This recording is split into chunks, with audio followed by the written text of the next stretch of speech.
Dice la palabra del Señor de la siguiente manera: en el nombre maravilloso y precioso de Cristo Jesús. Vino pues palabra del Señor a mí diciendo: antes que te formases en el vientre te conocí, y antes que nacieses te santifiqué, y te di por profeta a las naciones. Y yo dije: Señor mío, he aquí, no sé hablar porque soy niño. Y me dijo el Señor: no digas soy un niño, porque a todo lo que te envié irás tú y dirás todo lo que te mande. No temas delante de ellos, porque contigo estoy para librarte, dice el Señor. El Señor le habla a Jeremías y le declara una verdad que creo yo que hasta este momento Jeremías no había asimilado, no había comprendido como muchos de nosotros.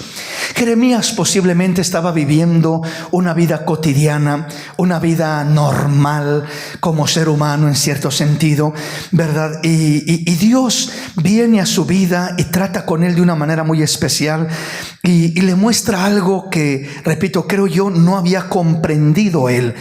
Y Jeremías dice: vino pues palabra del Señor a mí diciendo: antes que te formases en el vientre te conocí, y antes que nacieses te santifiqué y te di por profeta a las naciones.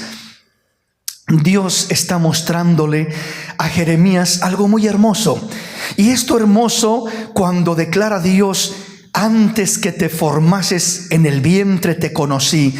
Dios conoció a Jeremías antes que se formase en el vientre. Y la pregunta es: ¿cómo lo conocía si antes que se formase en el vientre de su madre todavía no existía Jeremías? No es cierto, ¿verdad? Lo que se predica en ocasiones o se enseña en ciertos lugares de que nosotros ya existíamos literalmente y que estábamos en otro mundo, y que tantas cosas que se enseñan en ese sentido por no entender correctamente la palabra.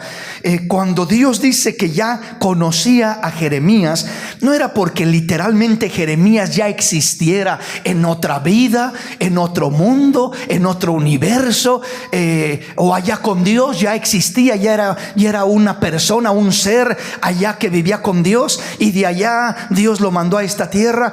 ¿Quién va a quererse venir a esta tierra estando con Dios, ya estando en la gloria de Dios? Eso sería como un castigo cruel. Es como, ¿verdad?, vivir en Beverly Hills y que lo manden al barrio más pobre y más miserable de esta ciudad o de este pueblo, de este estado, ¿verdad? O sea, eso es como un castigo. Señor, si yo vivo en esta mansión acá en Beverly Hills, ¿cómo vas a mandar a este barrio lleno de ladrones, pobreza, miseria y todo ello? Pues no es nada agradable. Ahora imagínese vivir en el barrio de Dios, es decir, en la gloria de Dios, en la Nueva Jerusalén, en el tercer cielo. ¿Quién va a querer venirse de allá si está ya viviendo en ese lugar tan especial? Por supuesto que nadie.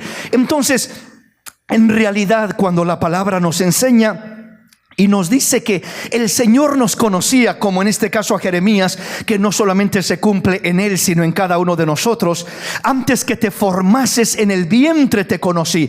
¿Cómo me conociste, Señor, si yo todavía no existía? ¿Cómo me conociste si no había ni siquiera comenzado a formarme en el vientre de mi madre? Y Dios dice: yo te conocía. ¿Sabes por qué? Porque yo soy tu creador, y antes de crearte y formarte en el vientre de tu madre, yo te diseñé como un arquitecto diseña aquella creación que va a ser. Usted mire en este tiempo que los arquitectos, antes de que construyan un edificio, primero diseñan el edificio. No dicen: voy a construir este edificio a ver cómo me sale. Comiencen a clavar clavos y maderas por un lado y por otro y a ver cómo va tomando forma cuando vaya para arriba. No, mis hermanos, no comienzan los albañiles y los obreros a clavar donde ellos quieren, lo que ellos quieren, y el fin es levantar aquí un edificio. No, primero aquello quedaría débil y quedaría sin fundamento. Segundo, aquello quedaría sin orden, sería un caos, ¿verdad? Donde no tendría diseño y forma todo aquel edificio, aquellos cuartos, aquellas viviendas. Todo está estratégicamente planeado, diseñado. Donde va a estar la cocina, donde va a correr la tubería, donde va a ir la electricidad, donde va a ir el baño. Ahí se tienen que dejar las conexiones para los drenajes, y cada detalle tiene que ir estratégicamente diseñado. Cuando llegan los que van a levantar el edificio, ellos solamente comienzan a poner lo que tienen que poner en el lugar donde lo tienen que poner, porque ya todo está diseñado. Nadie va a andar adivinando, ni imaginándose, ni sugiriendo. Yo opino que mejor sería que levantáramos esta pared aquí y no acá. Le van a decir al trabajador: usted no vino aquí para opinar, usted vino aquí para construir lo que ya está diseñado, y vamos solamente a pegarnos al plan. Pues Dios es el arquitecto del universo, el arquitecto de nuestras vidas. Él es el que nos diseñó aún mucho antes de que estuviéramos en el vientre de nuestra madre. Él ya tenía un diseño para nuestra vida, y eso es maravilloso entenderlo. Cuando uno entiende que Dios es un Dios de planes, de diseños, estratégico, minucioso, un Dios que ya tenía ese plan maravilloso para nuestra vida desde la eternidad, desde antes que nos formáramos en el vientre de nuestra madre. Entonces entendemos que nuestra vida no es circunstancial. Mi vida no depende de las circunstancias que atraviesen esta vida. Mi vida no es un accidente. Mi vida no es simplemente un error. No debería de haber nacido. Fue que mi papá y mi mamá se descuidaron y accidentalmente me engendraron, y ahí vengo yo, ahí nací, ¿verdad? No soy una persona que vino a este mundo con deseos de que estuviera acá, sino que simplemente soy un accidente. Para Dios no hay accidentes. No estamos aquí porque seamos accidentes. Estamos aquí porque somos creación de nuestro Dios. Él es nuestro arquitecto, nuestro creador. Él nos diseñó, y en ello debemos de entender y asimilar que hay un plan para nuestra vida, que hay un propósito para nuestra existencia, y que debemos de encontrar ese propósito en Dios, en Cristo Jesús. Solamente en Él encontraremos ese propósito, y al encontrar ese propósito en nuestra vida es cuando nuestra vida comienza a tener sentido. De otra manera, la vida del hombre no tiene sentido. El hombre vive por vivir. El hombre vive queriendo encontrar sabor y agregar valor a su vida en cosas vanas, en cosas superficiales, en riquezas, en cosas materiales. Entre más tenga, entre más logre, entre más alcance, me voy a sentir mejor. Entre mejor luzca, entre mejor ropa tenga, auto tenga y cosas materiales, entonces voy a sentirme un poco mejor de mí mismo. Eso es no entender quiénes somos. El valor verdadero de nuestra vida no consiste en las cosas externas, ni terrenales, ni materiales. Consiste en lo interno, un corazón afable y apacible, que es de grande estima delante de Dios. El llenarnos del amor, de la gracia, de la misericordia de Dios, es lo que le da valor a nuestra vida. Es lo que nos hace sentir personas plenas, personas bendecidas, personas realizadas. Hay personas que pueden cursar la universidad y tener un bachillerato y una maestría y un doctorado y un doble o triple doctorado, y sus vidas no tienen sentido. Se sienten insatisfechos, vacíos, porque no es ni siquiera el estudio quien le puede dar sentido a nuestra vida. Es solamente Dios, el Dios de los cielos, el que le da sentido a nuestra vida. En Él encontramos nuestra identidad. En Él encuentra sentido nuestra vida. Y ahí comienza realmente a vivir la vida, y no solamente a existir en la vida. Entonces Dios le dice a Jeremías: antes que te formases en el vientre te conocí, y antes que nacieses te santifiqué y te di por profeta a las naciones. Entonces, cuando habla de conocerlo, está hablando del plan que Dios tenía, el diseño. Dios ya lo conocía aún antes de que se formase Jeremías en el vientre de su madre. Dios ya conocía el plan que tenía para él. Y alguien pensará, pues eso era para Jeremías porque era un gran profeta. No, es que Jeremías no era un gran profeta, era un hombre ordinario. Dios no busca gente extraordinaria. Dios busca gente ordinaria para hacer cosas extraordinarias. El extraordinario no es el hombre, el extraordinario es el Dios de los cielos, el que obra en nuestra vida. Y ese Dios extraordinario trabaja en vidas ordinarias, en vidas comunes, en vidas corrientes, sencillas, en vidas normales, por así decirlo. Dios no está en busca del superhombre, Dios no está en busca de la supermujer. Dios se fijó en publicanos, pecadores, para llamarlos a ser sus apóstoles, en ladrones que robaban al pueblo y estafaban al pueblo, como Zaqueo, ¿verdad? Que él mismo reconocía que él no era digno de que el Señor entrara en su casa, y él mismo dijo: Señor, estoy tan arrepentido que si he robado a alguien, le devolveré 4 veces más de lo que le robé y daré la mitad de mis bienes a los pobres. Qué tremenda obra hizo Dios en su corazón. Ahí Dios trabajó en su vida. Pero Dios se fijaba en esta clase de gente. Dios se fijaba en hombres como Mateo, que era un cobrador de impuestos, ¿verdad? Un publicano, un hombre que realmente era rechazado aún por la misma sociedad judía. Pero Dios tenía un plan para su vida. Nuestras vidas antes de venir a Cristo también eran vidas desdichadas, vidas desgraciadas, miserables, en el pecado, en la maldad. Pero un día vino Cristo a nuestra vida, y Él es el que le da sentido a nuestra existencia. Él es el que le da razón por qué vivir, por qué levantarme. Él es el que le da alegría y gozo y paz y bendición, no solo cuando las cosas van bien, sino aún también cuando las cosas van mal, aún cuando vienen tragedias y cosas negativas y desagradables que nadie quisiera, pero que todos estamos expuestos a ellas como parte de ser seres humanos, habitantes de esta tierra, de este planeta caído, lleno de maldad y de pecado.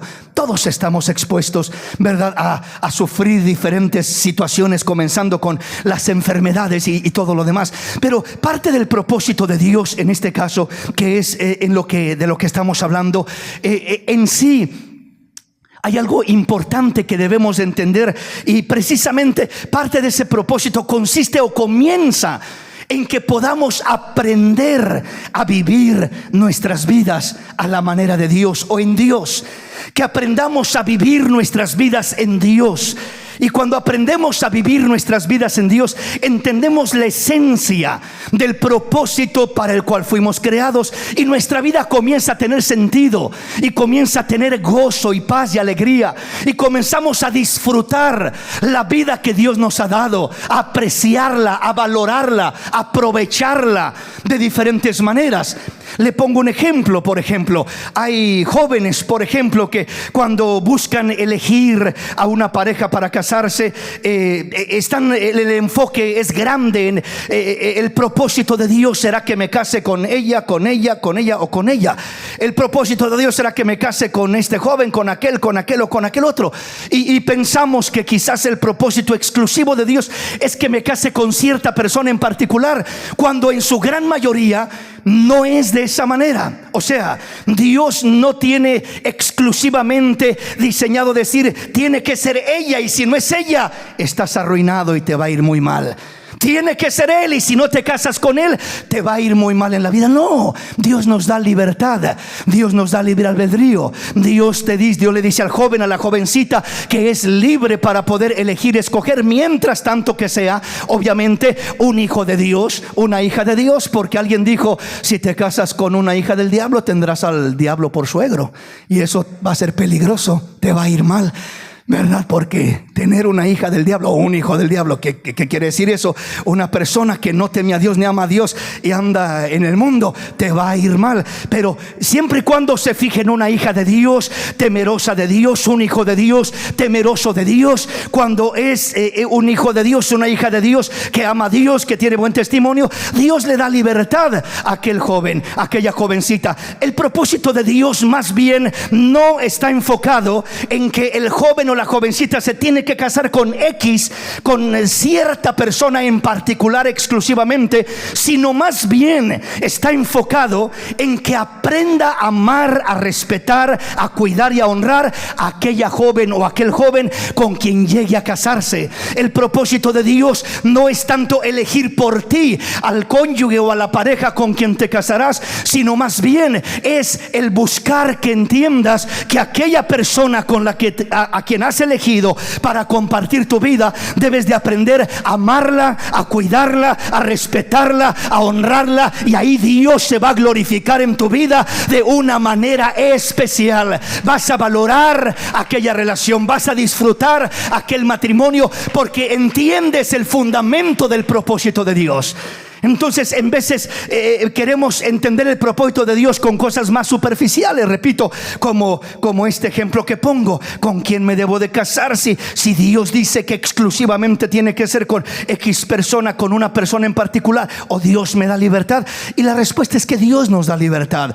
Dios nos permite elegir y decidir, pero una vez que elegimos y decidimos, entonces Dios dice: ahora mi propósito aquí se cumple en su esencia, que aprendas a cuidar a esa persona, que aprendas a respetar, que aprendas a amar, que aprendas a valorar, que aprendas a agregarle valor a la vida de esa persona de una manera muy especial. Amén, mis hermanos.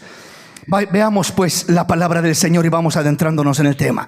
Una vez más dice la Escritura: antes que te formases en el vientre te conocí, y antes que nacieses te santifiqué y te di por profeta a las naciones. Entonces, una vez más, la primera parte que dice: antes que te formases en el vientre te conocí, está hablando del plan de Dios para nuestras vidas. Dios es un Dios maravilloso, con planes hermosos y propósitos lindos para nuestra vida. Pero agrega y dice: y antes que nacieses te santifiqué y te di por profeta a las naciones. En el caso de Jeremías, dice Dios: yo ya te conocía, ya había planes para tu vida desde antes del vientre de tu madre. Pero no solo eso, sino aún antes de que nacieses te santifiqué. Esa palabra santificar significa apartar, entresacar, con un propósito especial, con un fin especial. Entonces Dios le dice: yo te santifiqué, te aparté. Ya había un plan para tu vida antes de que nacieses. Ya yo tenía un plan para tu vida, ya te había apartado para algo especial y te di por profeta a las naciones. El plan, el propósito que yo tenía para ti, Jeremías, era darte como un profeta, un regalo a las naciones, para que llevaras mi palabra a las naciones. Ese era el propósito, ese fue el propósito para el cual te santifiqué, te aparté. En el caso de cada uno de nosotros, no todos somos apartados por Dios para ser profetas como Jeremías. Sin duda alguna que no todos tenemos ese llamado, pero todos fuimos conocidos por Dios desde el vientre, o desde antes de que estuviéramos en el vientre de nuestra madre, y desde antes de que naciéramos fuimos apartados por Dios con un propósito. Fuimos apartados por Dios con un fin. Y antes de que nosotros naciéramos, Dios le declara en este caso a Jeremías que ese propósito por el cual lo apartó Dios fue el ser un profeta a las naciones. Repito, nosotros a lo mejor no va a ser con el fin de ser profetas, va a ser con el fin de hacer cumplir otro propósito diferente que el de Jeremías. Nosotros podemos cumplir el propósito de Dios en diferentes lugares, en diferentes sentidos y en diferentes formas. No todo está limitado o solamente depende de ser un profeta, o ser un pastor, o ser un evangelista, o ser un maestro de la Biblia, o ser un apóstol.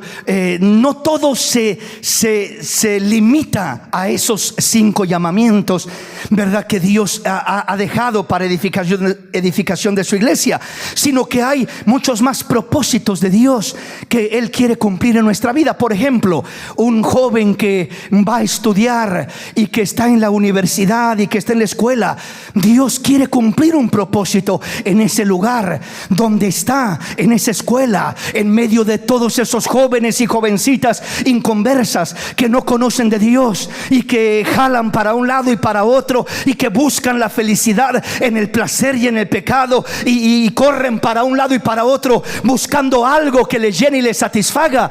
Dios dice: hijo, joven, jovencita, que te tengo ahí en esa escuela, en esa high school, que te tengo ahí en esa universidad, en ese lugar. Yo quiero usar tu vida en ese lugar. No solamente te voy a usar acá en la iglesia, al contrario, la luz brilla más cuando está entre las tinieblas. Allá afuera es donde la luz se mira más real, se mira más palpable, se mira más brillante. Allá es donde Dios nos ha llamado a brillar, donde Dios nos ponga, donde Dios nos asigne, donde Dios nos establezca. Entonces Dios puede tener un propósito en una vida de un joven. Dice: yo quiero estudiar y quiero prepararme, quiero llegar a ser un maestro de escuela, gloria a Dios, de primaria, de secundaria, de preparatoria, de high school, lo que sea, gloria a Dios. ¿Y cuál es el propósito de Dios? Pues que ese hombre, ese hermano, ese creyente, ahí donde Dios lo ponga, va a poner niños necesitados de orientación, de dirección, de consejos sabios, para poder de esta manera encauzar sus vidas en un camino correcto, y sus vidas pueden ser usadas poderosamente para poder traer significado a la vida de otros, para poder traer dirección a la vida de otros. Esto no depende solo de lo que hacemos en una iglesia. La obra de Dios es mucho más que lo que hacemos en una iglesia. En una iglesia nos entrenamos, pero afuera es donde ejercemos nuestra profesión, nuestro cristianismo, nuestra fe auténtica y genuina. Es afuera donde damos testimonio de esa fe, donde impactamos, donde Dios puede usar nuestra vida para marcar una diferencia y poder de esta manera dar testimonio del Dios maravilloso que ha obrado en nuestra vida y que quiere obrar también en la vida de ellos. ¿Sí me explico? Entonces Dios igualmente, alguien puede decir: pues yo quiero estudiar y yo quiero ser un doctor, una doctora. Qué bueno, qué bonito. Y que se convierte en un doctor, y que todo enfermo y enferma aún pueda de alguna manera dirigirlos hacia Dios, enseñarles que por supuesto el doctor hace lo que puede humanamente, pero el que lo hace todo es el Dios Altísimo. Él es el que da vida, y cuando Él elige mantener la vida en un cuerpo, aquella vida se mantendrá. Pero cuando Dios elige recoger esa vida, por más que el doctor haga lo que haga y ponga lo que ponga y haga lo que haga, no puede hacer nada, porque la vida no está en las manos de un médico. La vida está en las manos de Dios. Dios es el que da vida, y Dios es el que recoge esa misma vida. Denle un aplauso al Rey en esta hermosa y linda tarde.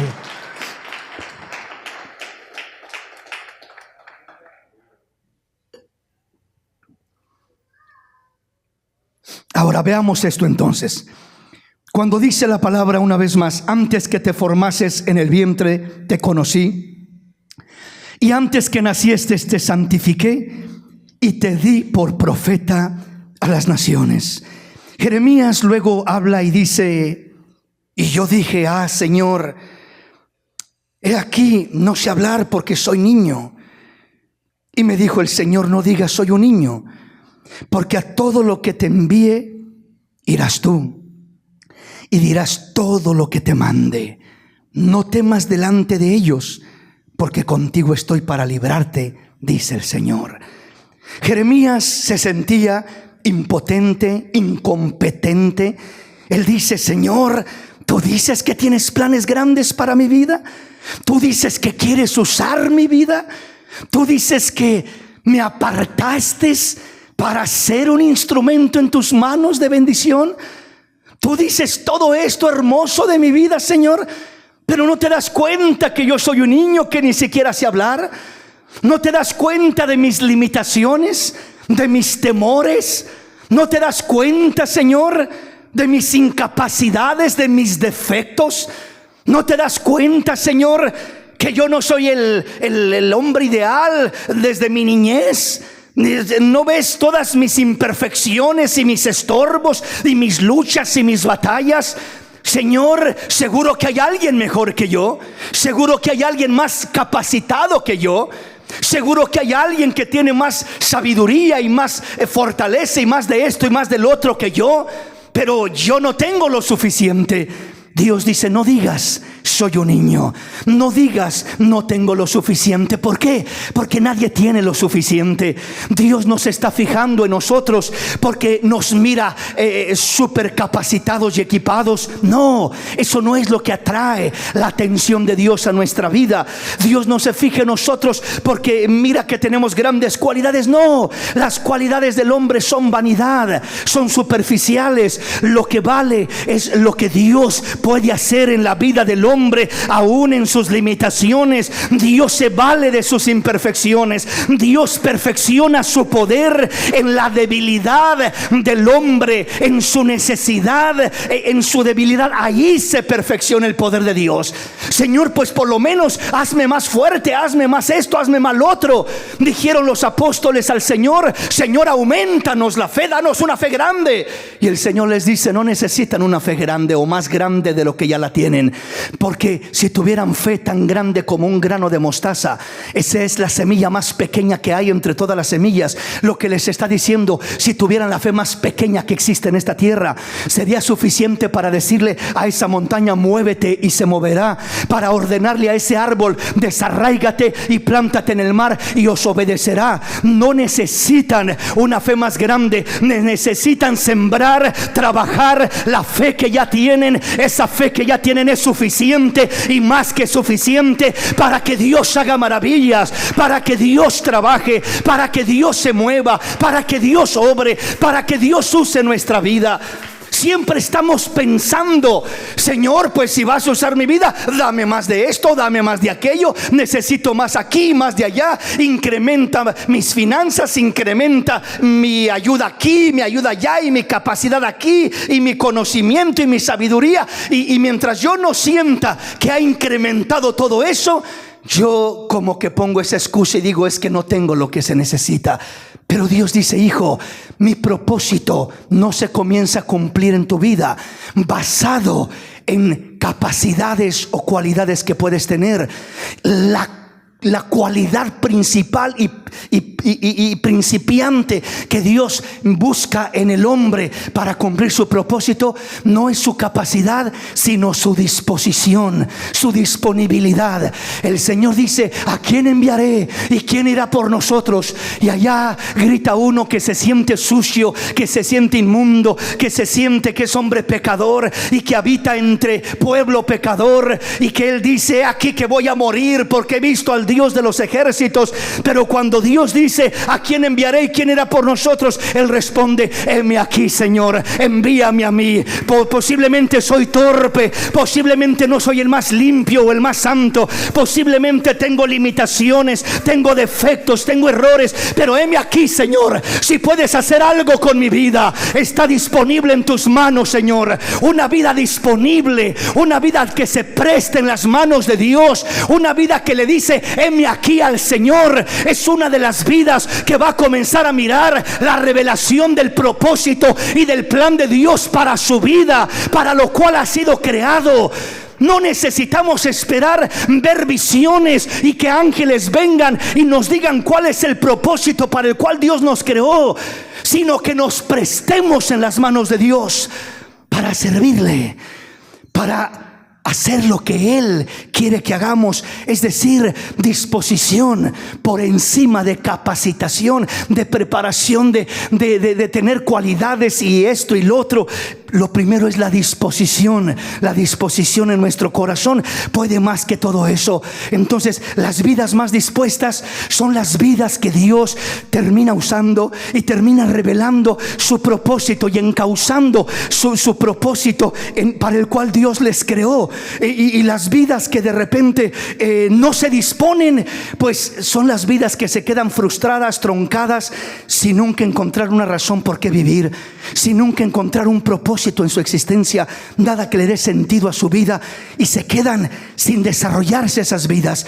Dios no quiere que nuestra vida se quede de esa manera. Cuando el Señor alcanzó mi vida, yo nunca me imaginé que iba a estar un día acá predicando, y mucho menos como pastor, mucho menos cumpliendo con la función que estoy cumpliendo y que estoy haciendo. Jamás en mi vida me imaginé ni pensé estar haciendo esto. Aun cuando el Señor me alcanzó, si usted no lo sabía, comenzamos cantando y comenzamos tratando de tocar por ahí un instrumento, ¿verdad? Pero en lo que Dios nos ha creado, y al mismo tiempo también comenzamos a compartir la palabra de Dios y todo aquello, pero uno va sintiendo lo que es la pasión que Dios pone en el corazón por aquello que Dios lo creó para uno hacer. El área de la alabanza es un área hermosa, es un área linda, pero no es mi área. Amén. Gloria a Dios por ello. Aquellos a quien Dios les da ese talento y los usa en esa área, pues qué bueno, qué bendición. Pero cuando hay disposición, Dios te va orientando, Dios te va dirigiendo, y Dios te va mostrando: por aquí no, por aquí sí, por aquí no, por acá sí, hasta que uno va centrándose y entendiendo para qué Dios lo ha puesto en esta tierra, y la diferencia que Dios quiere que uno marque en el lugar donde está y en lo que uno hace para la gloria de Dios. Y ahí comienza a revelarse más claramente, ya personalmente, a la vida de uno, el propósito y el plan de Dios. Pero no puede uno quedarse con los brazos cruzados sin uno disponer su vida en las manos de Dios. Heme aquí, Señor, heme aquí. Lo que tú digas, donde tú digas, cuando tú digas, Señor. Cuando hay disposición, Dios trabaja con nuestras vidas, Dios moldea nuestras vidas. Cuando limitamos a Dios, cuando ponemos condiciones, cuando simplemente menospreciamos la invitación de Dios y decimos: yo no sirvo para esto, yo no tengo lo que se necesita, yo no tengo las cualidades, yo no tengo la sabiduría, yo no tengo esto, yo no tengo lo otro, como fulano, sutano, mengano posiblemente lo tienen, yo no lo tengo, y te menosprecias a ti mismo. Eso estaba haciendo Jeremías, diciendo: soy un niño, no sé hablar, soy torpe, estoy limitado, no tengo esa capacidad. Y Dios le dice: no digas soy un niño, porque a todo lugar donde yo te diga que vayas vas a ir, y todo lo que te diga que hagas vas a hacer. No temas delante de ellos, de los problemas, de los enemigos, porque contigo estoy para librarte, dice el Señor. Él estará contigo, Él irá contigo, Él caminará contigo, Él le dará sentido a tu vida, Él encauzará tu vida, y Él dirigirá tu vida de una manera hermosa y especial. Amén, mis hermanos. Veamos entonces. Jeremías está expresando su limitación y está expresando cómo se siente él incompetente, incapaz. Pero Dios le dice: no temas y no digas que no puedes o que eres un niño. Sin embargo, Dios le está afirmando desde el versículo anterior que él ya lo conocía, que él ya lo había apartado para algo especial, y que él ya lo había destinado para ser un profeta a las naciones. Muchos de los propósitos de Dios en la vida de tanta persona nunca se realizan. Nunca se realizan. Esto no significa que porque Dios tiene un propósito para la vida de una persona, automáticamente se cumple. No, hay muchos propósitos que jamás se llevan a cabo, que jamás se cumplen. No porque Dios tenga un propósito y un plan significa que se va a cumplir. Se disponga la persona o no se disponga, confíe en Dios o no confíe, le crea a Dios o no le crea, se ponga en las manos de Dios o no se ponga, se niegue o se preste. Es que Dios dice: yo tengo un plan, Pero Jeremías tuvo que aceptar el plan de Dios, tuvo que prestarse en las manos de Dios, porque de otra manera no se iba a cumplir el plan de Dios. ¿Usted cree que el plan de Dios, cuando ha creado a todas estas personas que están viviendo debajo de un puente, inyectándose droga, viviendo día con día con esa condición tan triste, tan degradante, mendigando un poco de dinero, sin bañarse, sin cambiarse, por semanas, meses o no sé cuánto tiempo, y no pidiendo dinero para algo bueno, sino para ir y comprar más droga en su mayoría, o más alcohol? ¿Usted cree que ese era el propósito de Dios para sus vidas? ¿Usted cree que Dios dijo: voy a crear a este niño tan hermoso y se lo voy a dar a estos padres para que, con el propósito de que se convierta en un indigente que viva debajo de un puente desde su juventud, y allí acabe su vida tirado en las calles, drogándose, robando para costear su gasto de droga y haciendo toda clase de maldad con ese fin? ¿Acaso Dios creó a esas personas para eso? No. Dios las creó con un fin hermoso y maravilloso. Muchas de esas vidas había un propósito brillante, lindo, glorioso para sus vidas, pero nunca se ha cumplido, y en muchas de esas vidas nunca se cumplirá, porque tristemente muchas de esas personas terminan muriendo en la calle, terminan muriendo por una sobredosis de droga, terminan muriendo por enfermedades y por tanta cosa a la que están expuestas allá afuera. Ese no era el plan de Dios, ese es el plan del diablo. El plan del enemigo es venir a matar, a robar y a destruir, pero Cristo dice: yo he venido para que tengan vida y para que la tengan en abundancia. Todo lo malo viene del diablo. El plan de Dios es matar tu vida, es destruir tu vida, es robar todo lo bueno de tu vida, robarte tu vida, tu juventud, tu fortaleza, tu salud, robar tus finanzas, robar tu familia, robar tu matrimonio, robar tus hijos, robar todo lo que tienes. Ese es el plan del diablo, ese es el propósito del diablo, no de Dios. El propósito de Dios es que tus hijos sean siervos de Dios, sean siervas de Dios, que conozcan al Dios vivo y verdadero y que le sirvan con todo su corazón y que vivan para Él, que sean hombres de Dios, que sean mujeres de Dios, que puedan salir adelante en esta vida y que donde quiera que Dios los plante den testimonio de un Dios todopoderoso en quien creen, a quien aman y a quien honran con toda su vida. Denle ese aplauso al Rey.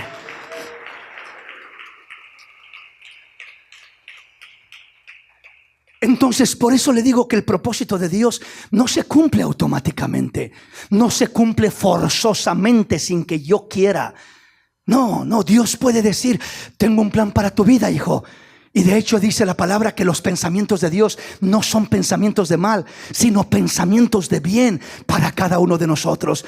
Dios en su mente no cruza un pensamiento de mal para ninguno de sus hijos, ni siquiera para el inconverso. Sus pensamientos no son de mal para el inconverso. Los pensamientos de Dios son buenos, que se arrepientan, que se conviertan, que se aparten del pecado, de los malos caminos, que tengan vidas sanas, vidas llenas de gozo, de alegría, de paz, de bendición, de fortaleza. Esos son los pensamientos de Dios. Y le digo, aún para el inconverso, ¿cuánto más para el creyente? Los pensamientos de Dios son hermosos y maravillosos. Sus planes son nobles, son limpios, son puros, son de alegría, de felicidad, de satisfacción para sus hijos. Aunque pasemos por pruebas o luchas, pero con Dios siempre habrá alegría, gozo, satisfacción en medio de las luchas, en medio de las pruebas, en medio de las dificultades. Siempre habrá algo hermoso y maravilloso. Pero entonces, por eso le digo, para que el propósito de Dios se desenvuelva en nuestra vida, tiene mucho que ver con nuestra disposición. Con nuestra disposición. Heme aquí, Señor, con nuestra confianza en Dios, con prestarnos en las manos de Dios, con soltarnos, con poder dar ese paso de fe. Señor, aquí estoy. Señor, soy torpe, soy niño, estoy limitado, no sé hablar, no tengo grandes cualidades, tengo muchas deficiencias, tengo muchas debilidades. Pero Dios dice: hijo, no te preocupes, no me asusta tu debilidad. Yo te conozco, yo te formé, yo te conozco mejor que tú te conoces a ti mismo. Tú en veces te menosprecias y yo sé lo que tú puedes. Puedes más de lo que crees que puedes. Puedes más de lo que sabes que puedes. Porque yo puse cualidades, capacidades en tu vida que aún no has explotado. Yo puse un potencial en tu vida que todavía no has explotado. Eres una mina sin explotar. Si me permites explotar el potencial que hay en ti, tú mismo te quedarás sorprendido de lo que puedo sacar de ti, de lo que puedo hacer en ti. Hermanos, uno, mientras Dios no explota la capacidad que uno tiene, uno se siente miserable y limitado, la verdad. Uno se siente incapaz e impotente. La mayoría de nosotros, por lo menos. A lo mejor por ahí hay uno que se siente muy capaz o muy que puede hacerlo, ¿no? Pero la mayoría no nos sentimos de esa manera. Nos sentimos llenos de limitaciones y llenos de tantas cosas que nos estorban. Pero repito, Dios puede explotar nuestra vida como esos hombres que se dedican a explotar las minas. Y uno solo mira allí un cerro, un monte allí lleno de tierra, sin valor y sin sentido, que de nada me aprovecha. Pero el que sabe lo que tiene ese monte, ese cerro, dice: aquí hay oro, aquí hay plata, aquí hay posiblemente hasta diamantes, aquí hay minerales, aquí hay esto, aquí hay lo otro. Aquí voy a sacar millones y millones. Voy a explotar ese terreno y voy a sacar fortunas enormes de ello. Pues Dios dice: hijo, eso es lo que hay en tu vida. No te menosprecies a ti mismo. Hay potencial más grande de lo que te has dado cuenta. Hay capacidades más grandes de las que te imaginas. Solamente que no han sido trabajadas, no han sido pulidas, no han sido explotadas. Pero préstate en mis manos y yo haré de ti un instrumento poderoso. Haré cosas maravillosas en tu vida y a través de tu vida. No te limites. No te limites ni me limites a mí, dice el Señor. Entonces, avancemos y veamos. Leo una vez más el pasaje y continuamos. Antes que te formases en el vientre te conocí, y antes que nacieses te santifiqué y te di por profeta a las naciones. Los padres son responsables de darle un propósito por el cual vivir a los hijos. Mientras estos hijos son menores y no alcanzan o no han alcanzado ellos por sí mismos a encontrar su propio propósito en Dios. Porque si usted le habla a un niño de 5 años, oye, ¿qué propósito tienes? ¿Ya descubriste tu propósito para vivir? Pues el niño, que le va a entender de propósito y de todo ello a sus 5 años de edad. No va a entender nada de eso. No va a entender, yo no sé si en veces, ¿verdad? En la escuela le preguntan al niño: ¿qué quieres ser cuando seas grande? ¿Verdad? Y pues el niño dice una cosa, dice: yo quiero ser astronauta. No, yo quiero ser policía. No, yo quiero ser... Y cada uno, verá, sale con cada cosa que son cosas bonitas, pero muchas de esas cosas que se dicen son cosas que no tienen una definición real. O sea, son simplemente expresiones de pensamientos infantiles que no se dicen con una resolución, con una determinación de en verdad querer hacer, de en verdad querer vivir para llegar a hacer aquello. Pero si hay algunos contados niños que desde muy pequeños comienzan a tener un enfoque en una cosa que quieren lograr, en algo que quieren ser, y se apegan a aquello desde muy pequeños. Algunos de ellos, que no son muchos, son contados, y se apegan y se convierten en niños más grandecitos y en adolescentes, y siguen apegados a aquello, y se convierten en jóvenes y siguen apegados a aquello, y van trazando aquello, y comienzan a estudiar en dirección de aquello, y comienzan a prepararse en dirección a aquello, y alcanzan aquella meta, aquel propósito, aquello que tenían en sus mentes y en sus corazones. Qué lindo cuando hay un niño así. ¿Por qué razón? Porque ese niño que tiene esa meta y trabaja en esa dirección y tiene ese enfoque, ese propósito desde su niñez, lo ayuda a centrarse en algo beneficioso. Los hijos que más fácil y más pronto se desvían, mal utilizan su vida, mal viven su vida, desperdician su vida, son atraídos y desviados por cualquier tentación a derecha y a izquierda. Son los niños y las niñas que no tienen ningún propósito, no saben por qué vivir, no saben para qué vives, no hay nada. Simplemente viven, voy a la escuela porque tengo que ir, hago lo que tengo que hacer, pero no hay nada que se mueva en mi corazón, que me apasione, que me enfoque, que llame mi atención, que me atraiga. Estoy hablando de cosas saludables, ¿no? Porque si va a ser una travesura lo que le atrae, pues ahí cualquiera, ¿no? Pero no es el propósito, ¿verdad? Hablar de ese es el propósito del enemigo, comenzar a llamar al hijo y a atraerlo a cosas superficiales en este tiempo, ¿verdad? Al celular, a las redes, a los juegos, a esto, al otro. Y hay niños adictos ahí, están pegados ya a su propósito. Y llegar de la escuela para sentarse a mirar televisión o a jugar con el videojuego, etcétera. Terminar su tarea con el fin de ir. Ese es su propósito, esa es su pasión y su entrega. Todo está ahí. Qué triste, qué desperdicio de vida, ¿verdad? Que eso sea todo lo que hay, todo lo que se mueve en su corazón. Y acaba de comer y come tu comida, o no te voy a dejar que veas el celular. Ok, me voy a comer mi comida, con el propósito de ir a realizarme, jugando mis juegos, mirando lo que quiero ver, haciendo lo que quiero hacer, cosas superficiales. Entonces, cuando nosotros miramos que un niño por sí mismo tiene un enfoque, qué bueno, pero la gran mayoría de niños no lo tienen. Entonces, ¿qué tiene que suceder? Los padres tienen la responsabilidad de proyectar propósitos sanos, aunque sean temporales, en la vida de aquel hijo, en la vida de aquel niño, de aquella niña, para que esté enfocada en algo productivo, en algo beneficioso, en algo saludable. Y de esta manera se pueda desarrollar sanamente, repito, hasta que él por sí mismo logre encontrar su propio propósito.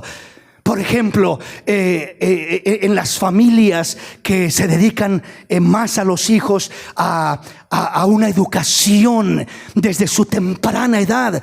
Desde muy temprana edad, por ejemplo, hay padres que dicen, mi hijo lo voy a enfocar en la escuela de música, quiero que aprenda a tocar los instrumentos, a tocar el teclado, a tocar el violín, no sé el instrumento que le llame la atención al hijo, pero quiero que aprenda, quiero que tenga algo, quiero que tenga un enfoque, quiero que se realice en esta área en su niñez, para que no sea distraído por tanta tentación, tanta seducción, tanta desviación.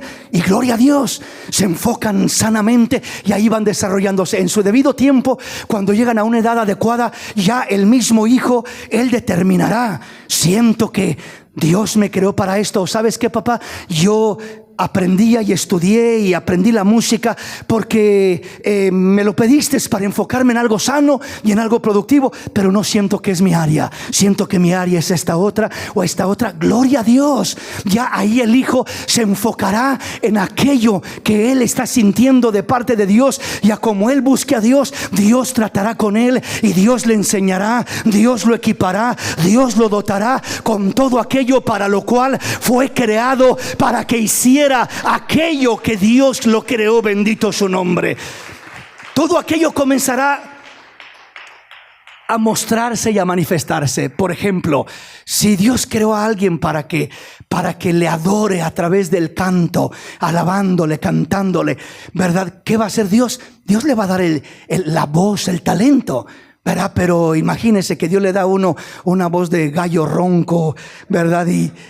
Y uno quiere realizarse como cantor alabando a Dios y quiere lanzarse en grande como cantante, pues como que no coincide una cosa con la otra, porque aquello para lo que Dios nos llama, Dios nos equipa con lo que vamos a necesitar. Dios nos da las herramientas. Dios estaba preparando a David para ser un derribador de gigantes, y ya lo estaba entrenando en el campo con una honda y piedras, ya lo estaba preparando. Cuando se enfrentó a su gigante, David ya era diestro en la honda y en la piedra. No tenía otras armas, pero no sabía usar la espada, espada, no sabía usar la lanza, no sabía usar el escudo, la jabalina, ni nada de lo otro. Él con su piedra y su honda, pero él pudo más con su piedra y su honda que los guerreros de Saúl con sus grandes espadas, porque él usó lo que Dios le dio y él se prestó en las manos de Dios para cumplir el propósito para el cual Dios lo había llamado. Ya estaba diseñado David para ser un guerrero tremendo, un guerrero que pelearía las batallas del Señor, que traería al pueblo de Israel a la libertad, al triunfo, a la victoria. Pero David obviamente se dispuso. David comenzó a mirar en qué era hábil, en qué era capaz. No solamente era un guerrero, sino que era el dulce cantor de Israel, ¿verdad? Este hombre hizo su inicio, ¿verdad?, en las montañas por allá, cantándole a las ovejas, allá cantándole a Dios entre las ovejas y adorando a Dios a solas con Dios. Él, y su fama se extendió, y cuando el rey Saúl estaba atormentado por un mal espíritu, dijeron: tráiganme a ese cantor, y lo trajeron, y estaba tan ungido que cuando cantaba aquel mal espíritu huía y se alejaba de Saúl. O sea que el propósito de Dios no solamente se define en una sola cosa que podemos hacer. Hay personas a quien Dios les designa una sola encomienda. Hay personas a quien Dios les da 2 talentos, 2 encomiendas. Hay quien les da 3, 4, 5 talentos, encomiendas. Los usa de esta manera y los usa de esta otra, y los usa de esta otra y los usa de esta otra. No limitemos a Dios. Dios es grande y puede hacer cosas grandes en nuestra vida, y puede hacer más que una cosa en nuestra vida.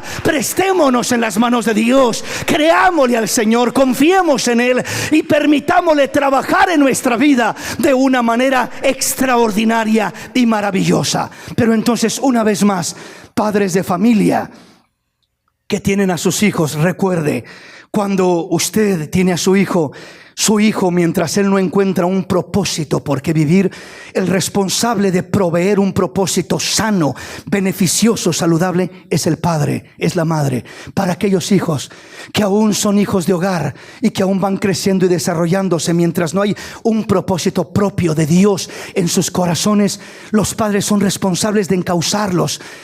Aún los padres que de repente meten a su hijo en un deporte, toda su energía, su fuerza, su pasión la descargan ahí, y las estadísticas muestran que crecen siendo niños más sanos que los hijos que no tienen nada, y toda su creatividad, su potencial, su energía, toda esa pasión que Dios ha puesto en sus corazones está embotellada en el corazón, y no está desarrollándose, no está encauzándose en nada. Y como no está encauzándose nada, no hay nada por qué vivir. No hay nada donde encauzar ese potencial, esa energía, esa pasión, todo eso que Dios pone como parte de su propósito, de su diseño en nuestra vida. Entonces, si Dios pone ese potencial en aquel niño y no se está encauzando nada de ese potencial, el diablo va a tomar todo ese potencial, y el diablo va a encauzar todo ese potencial en la maldad, en el engaño. Va a encauzar ese potencial en el placer, en el pecado. Va a encauzar esa creatividad, robando, haciendo el mal, engañando, etcétera.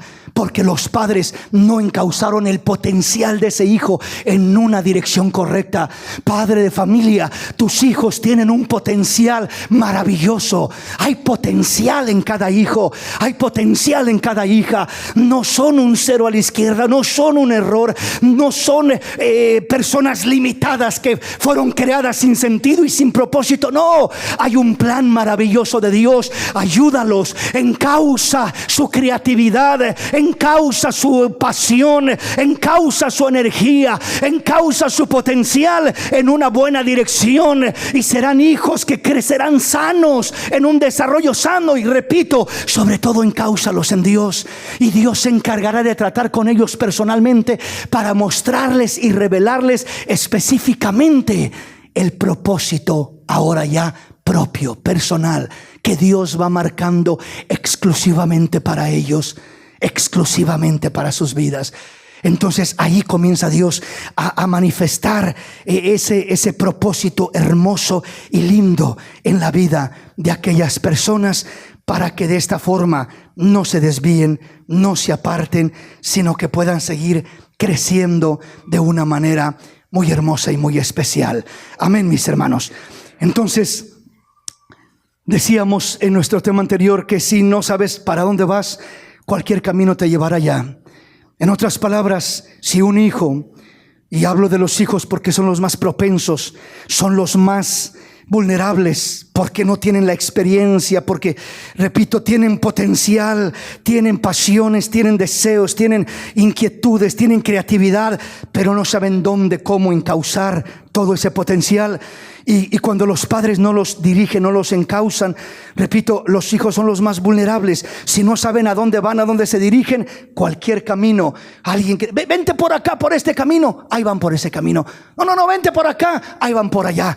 Cualquier camino los lleva a ese destino, porque no saben a dónde van. Y el que no sabe a dónde va, cualquier camino lo lleva a ese destino, porque lo mismo es ir por allá, que por allá, que por allá, que por allá, porque al fin y al cabo no sé a dónde voy. Cualquier camino me lleva allá. ¿A dónde? A ningún lugar, porque no sé a dónde voy. Entonces, cuando los hijos saben a dónde van, entonces están centrados, lo que quieren lograr, el potencial que tienen, ir desarrollándose. Los padres, uno de los retos que tienen es pedirle a Dios y conocer a sus hijos, para que al ir conociendo a los hijos puedan descubrir lo que la palabra muestra de Jeremías. Dios dice de Jeremías: antes que te formases en el vientre te conocí, y antes que nacieses te santifiqué y te di por profeta a las naciones. Dios está revelando a Jeremías: yo te conozco más que nadie y mejor que nadie, y te puedo decir de lo que estás hecho, de lo que eres capaz de hacer y de lograr en esta vida. Puedo hacerte saber que hay en ti un potencial mucho más grande de lo que te imaginas, Jeremías.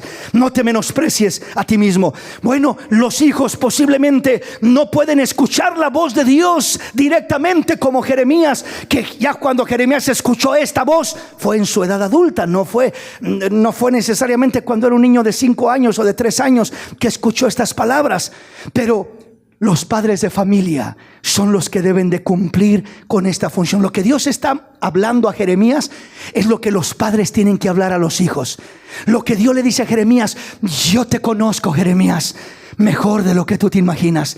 Hijo mío, yo te conozco. Papá, mamá le tienen que decir a aquel hijo: hijo, tú eres inteligente, tú eres capaz, en ti hay potencial, tú puedes lograr cosas grandes. Lo que te propongas con la ayuda de Dios, puedes lograrlo. Si confías en Dios, si le pides a Dios, nosotros te apoyamos, te respaldamos. Y luego, cuando los padres van mirando el potencial, a dónde se dirige, para qué son buenos los hijos, en qué se desarrollan, dónde están sus habilidades más grandes, y comienzan a mirar en qué área, en qué área son fuertes y capaces, ayudarlos. Mira, hijo, ¿por qué no enfocas más energía, más en esta área? Tienes una capacidad, un potencial. Dios te dotó con algo muy lindo en esta área. Y comenzar a encauzarlos. Lo que Dios hizo con Jeremías, le dio dirección a su vida, le marcó el propósito, le definió el propósito de su vida. Jeremías, yo te conozco.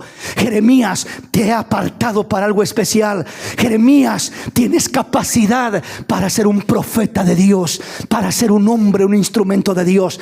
Eso tienen que hacer los padres con sus hijos. Tienen que decirles: yo te conozco, hijo mío, tú puedes, tú eres capaz, tú puedes lograr cosas hermosas. Hijo mío, has sido apartado y seleccionado por Dios para cosas hermosas y especiales, y yo te quiero ayudar a descubrir esas cosas. Yo te quiero ayudar a descubrir ese potencial. Yo quiero ayudarte, hijo mío. Hagámoslo juntos, tú y yo. Busquemos hacerlo. Pidámosle a Dios que nos enseñe. Pidámosle a Dios que muestre, que revele ese propósito, para que vayas conociendo para qué fuiste creado, para qué fuiste apartado, y comienza desde tu temprana edad a enfocar tu potencial en esa dirección, y vas a lograr cosas grandes y te vas a sentir realizado en tu vida.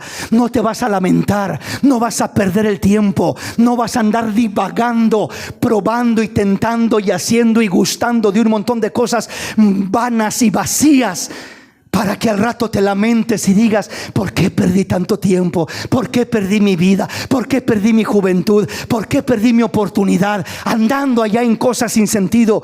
Hijo, quiero que su vida tenga sentido, quiero que su vida tenga significado. Vamos a buscarlo juntos en Dios, y de esa manera los padres que determinan hacer eso con sus hijos, yo creo con todo mi corazón que Dios se agradará y Dios se glorificará y Dios se mostrará y revelará planes, propósitos, diseños hermosos para la vida de ese hijo, para la vida aún de ese adulto.